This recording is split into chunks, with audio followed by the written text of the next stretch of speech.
সুপ্রভাত আমার প্রিয় দর্শক বন্ধুরা, সকলে কেমন আছো? আশা করছি সকলে যে যেখানে আছো সুস্থ আছো, ভালো আছো। আমিও কিন্তু সকলের আশীর্বাদে বেশ ভালো আছি।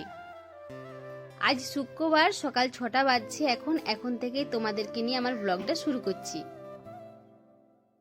আজ আমি তোমাদের শেয়ার করব যে এত গরমে আমি আমার বাচ্চার কিভাবে যত্ন নিই, সারাদিন কি খাবার খাওয়াই, কিভাবে রাখি বাচ্চাকে, এটাই তোমাদের আজকে আমি শেয়ার করব।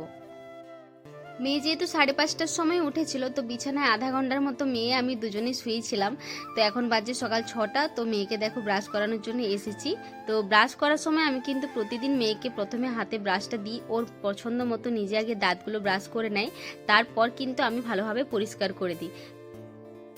তো সকাল সকাল কিন্তু একটু তালমিছরি বাচ্চাদের খাওয়ালে কিন্তু খুব উপকারী হয়। তো আমি এখানে যেহেতু তালমিছরি পাইনি, তো এখন কয়েকদিন সাদা নর্মাল জল খাওয়াচ্ছি। তো কিছুদিন পর কিন্তু একজনকে বলেছি তালমিছরি আনার জন্য, এনে দিলে কিন্তু তালমিছরি খাবো। তো এখন দেখো খালি পেটে কিন্তু প্রতিদিন যেরকম জল খাওয়ায় আজকেও ঠিক সেইভাবেই আজকে জল খাইয়ে দিলাম খালি পেটে। মেয়েকে জল খাওয়ানো হয়ে গেছে, এখন বিছানায় বসিয়ে রেখেছি। মেয়েকে একটু ফ্রেশ করব। তো তার আগে ভালোভাবে একটু মুখটা মুছিয়ে নিয়েছি একটা পাতলা কাপড়ে করে। তো মেয়েকে মুখটা মোছানোর পর একটু ক্রিম লাগিয়ে দেব।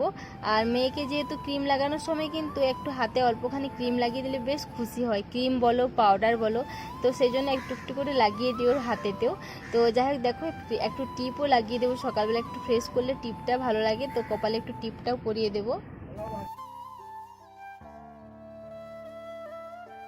আমাদের রুমটা সকালে এক সকাল কিন্তু একটু ঠান্ডা থাকে, তারপর বেশ ভালোই গরম হয়ে যায় অ্যাডভেস্টারের যেহেতু। তো সেই জন্য ভালোভাবে চুলটা একটু বেঁধে দিয়েছি। আর সকালবেলা প্রতিদিন সময় না হলেও কিন্তু একবার করে বাইরে সাইকেল নিয়ে ঘুরতে যাই। তো সেই জন্য একটু ভালোভাবে ফ্রেশ করে নিচ্ছি, খাইয়ে কিন্তু মেয়েকে ঘুরতে নিয়ে যাব। সকাল সকাল যেহেতু আমি তুলসী পাতা খেলাম, তো ভাবলাম আজকে মেয়েকে একটু তুলসী পাতার রস করে খাওয়াই। অনেক দিন হলো মেয়েকে তুলসী পাতার রস করে খাওয়ানো হয়নি। আর মেয়ে কিন্তু তুলসী পাতার রসটা বেশ ভালো খায়, কোনো কান্নাকাটিও করেনি বা বায়নাও করে না। তো তুলসী পাতার রসটা এখন সকালবেলা খাওয়াবো, যেহেতু খালি পেটে আছে। তো জল খাইয়েছি, এরপর কিন্তু তুলসী পাতার রসটা খাওয়াবো। মেয়ে যখন ছোট ছিল তখন কিন্তু মেয়েকে প্রতিদিনই মধু খাওয়াতাম। তো এখন যেহেতু অনেকটা বড় হয়ে গেছে আর সেভাবে প্রতিদিনের মতো মধু খাওয়াই না। তো যাই হোক তুলসী পাতাটার রসটা মাঝে মধ্যে খাইয়ে থাকি। তো আজকে খাইয়ে দিলাম ওই জন্য। মেয়ের কিন্তু একটা গুণ বেশ ভালো আছে, যেখানে বসিয়ে দিয়েছি দেখো বিছানায় ঠিক সেখানে বসেছিল। তো আমি ডাকলাম বলে ধারে এসেছে। তো ও ধারে সবসময় আসতে চায় না, কেননা অনেক দু একবার পড়ে গেছে। তো সেই ভয়ে কিন্তু ধারে খুব কম আসে। তো মানা করে দিলে কিন্তু ও আসে না। তো যাই হোক দেখো ওকে কিন্তু তুলসী পাতার রসটা খাইয়ে দিতে খুব ভালো লেগেছে। তো ও আরও একবার মানে ওই চামচটা খুঁজলো, যে ও চেটে চেটে চামচটা কিন্তু যতটা মধু আছে সব কিন্তু চেটে চেটে খেয়েও নিয়েছে। এখন বাজছে 6:30। তো এখন মেয়েকে খাওয়াবো ছাতু। আর এই ছাতুটা কিন্তু আমি নিজেই বাড়িতে তৈরি করেছি। চিড়া, তারপর থাকে বাদাম, সব রকমের বাদাম দিয়ে কলাই সব কিছু দিয়ে কিন্তু বানিয়েছি, চাল। আর এটাতে কিন্তু গম থাকেনি বলে আমি কিন্তু গমটা অ্যাড করিনি। তো যাই হোক ঘরে এই দিয়ে সব কিছু তৈরি করেছি ছাতুটা। আর ছাতুর সাথে দুধ দিলাম আর মধু দিয়েছি।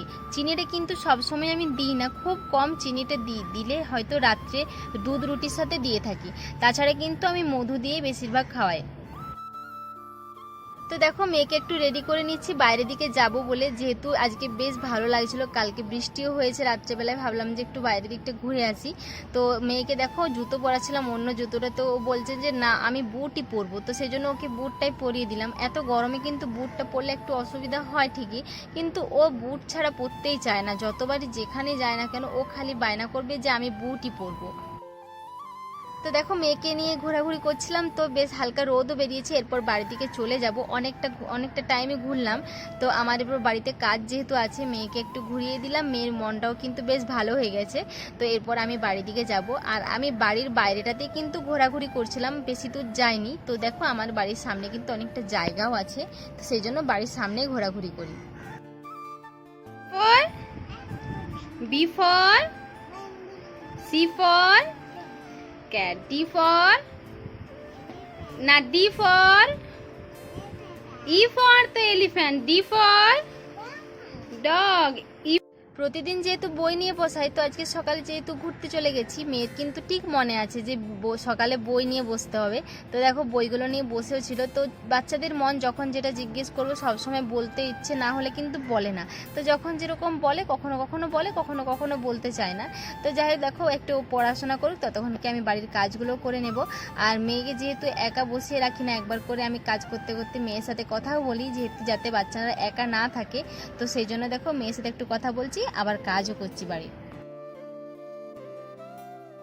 তো এখন আমি খাওয়াবো মেয়েকে সুজি, আর সুজিটা একটু দুধ দিয়ে ভালোভাবে ফুটিয়ে নিয়েছি। আর আমি এর সাথে কিন্তু মধু বা চিনি কিছুই দেবো না, হালকা করে আমি একটু নুন দিয়ে দিয়েছি যাতে একটু স্বাদটা লাগে। তো সেই জন্য একটু নুন দিয়ে ভালোভাবে একটু ঘেটে নিয়েছি। আর মেয়েকে দেখো ভালোভাবে চেয়ারে বসিয়েও দিয়েছি। বলছিল যে বাইরে যাব, কিন্তু আমার ইচ্ছে করলো না, যে বাইরে এত রোদও দিয়েছে, বেশ একটা আমারও ইচ্ছে করছে না রোদে দাঁড়িয়ে খাওয়াতে। তো ভাবলাম যে একটু ভুলিয়ে কবিতা বলে খাইয়ে দিলে কিন্তু মেয়ে খেয়েও নেয়। তো কখনো কখনো খেতে চায় না বাইরে যাওয়ার, কিন্তু বেশ একটা বায়নাও করে থাকে। তো যাই হোক, দেখো আজকে কিন্তু বেশ ভালোভাবে বসে বসে খেয়ে নিচ্ছে। খাওয়ার কিছুক্ষণ পর কিন্তু আমি মেয়েকে জল দিয়েছি। দেখো বোতলে যেহেতু অল্পখানি জল ছিল, তো আমি ওইটুকু জলই দিয়েছি। আর এরপর একটু পর কিন্তু আমি বোতলে জল ভরে দেবো, যেহেতু ফুটানো জলটা শেষ হয়ে গেছে বোতলের। বোতলে জল ভরে দিলে কিন্তু একটা মাপ হয়ে যায় যে এই সারাদিনই এতটা পরিমাণে জল খেয়েছে, আরও এতটা পরিমাণ জল খাওয়াতে হবে বা কিছু, সব কিছুর একটা মাপ করে খাওয়ানোটা ভালো। আর এখন যেহেতু গরম পড়ছে, জলটা একটু বেশি পরিমাণে দিলেই ভালো হয়। তো যাই হোক, দেখো বোতলের জলটা খালি হয়ে গেছে বলে আমি এক বোতল জল কিন্তু আরও ভরে রেখে দিলাম, যখন মেয়ের জল তেষ্টা পাবে আমি আরও দিয়ে দেবো।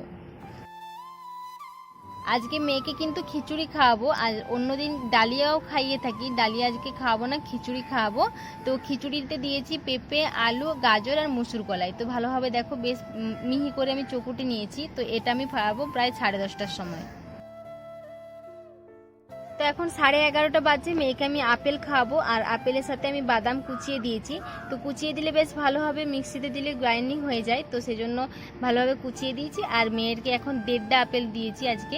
অন্যদিন কলা পাকা থাকলে কিন্তু কলা পাকা খাওয়াই, তো আজকে যেহেতু কলা পাকা নেই, তো খিচুড়িটা খাওয়ানোর পরে কিন্তু আপেলটা খাইয়ে দিচ্ছি।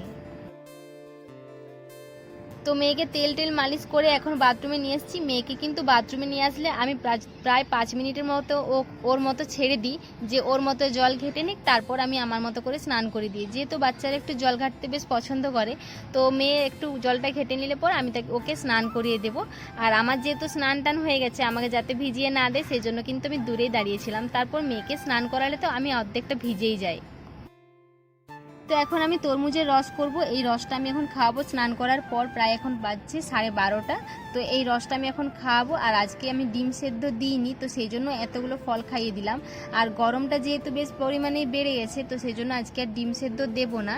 আর এই তরমুজের রসটা এখন খাইয়ে দেবো, তারপর কিন্তু আমি ভাত খাওয়াবো।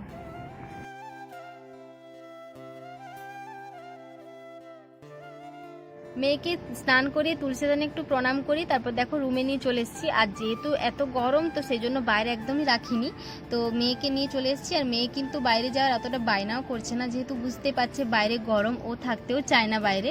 তো একটু তুলসীদানে প্রণাম করে তারপর চলে এসেছি। দেখো রুমের মধ্যে একটু ভালোভাবে ফ্রেশ করে নিচ্ছি। আর একটা জায়গায় দেখো বারবার টিপ পরিয়ে না কালো জায়গাটা, দেখো কালো একটা দাগ হয়ে গেছে, মানে টিপের জায়গাটা। তো সেই জন্য অল্প করে আজকে এখন টিপ দিচ্ছি, তারপর কিন্তু আজকে আর সারাদিন আর টিপ দেবো না। মেয়ের সাথে সারাদিন না খেলতে খেলতে আমরাই হাঁপিয়ে যাই। মেয়ে যেহেতু একা আমাদের দুজনকেই পায়, তো সেই জন্য ওর সাথে আমরা সময় দিতে দিতে না আমরা খেলতে খেলতে আমরাই হাঁপিয়ে যাই, কিন্তু ও সারাদিনে হাঁপায় না। মেয়ে কিন্তু জিভটা নাকে ঠেকিয়ে দেয়, দেখতে পেলে? তোমাদের কিন্তু আমি অল্পখানি দেখিয়ে দিলাম, অন্যদিন কখনো দেখালে আমি তোমাদের অবশ্যই দেখাবো। তো এখন প্রায় 1:45 বাজে। তো মেয়েকে একটু লাস্টেই খাওয়ানোর চেষ্টা করি, যেহেতু আমরা যখন খেতে বসি ওকে অভ্যাস করি যে আমাদের সাথে খাওয়ানোর। তো আমাদের সাথে খেতে বসেছিল, তারপর কিন্তু মেয়েকে খাইয়ে দিয়েছি। মেয়েকে এখন দেখো আমরা যে খাবারগুলো খেয়েছিলাম, তরকারিটা দিইনি, কিন্তু আমি যে ভাজাভুজিগুলো করেছিলাম মেয়ে যাতে স্বাদ লাগে, তো ওর একটা সবজির ডাল করে দিই, সেটা ভালোভাবে ভাতের সাথে চকুটে নিই।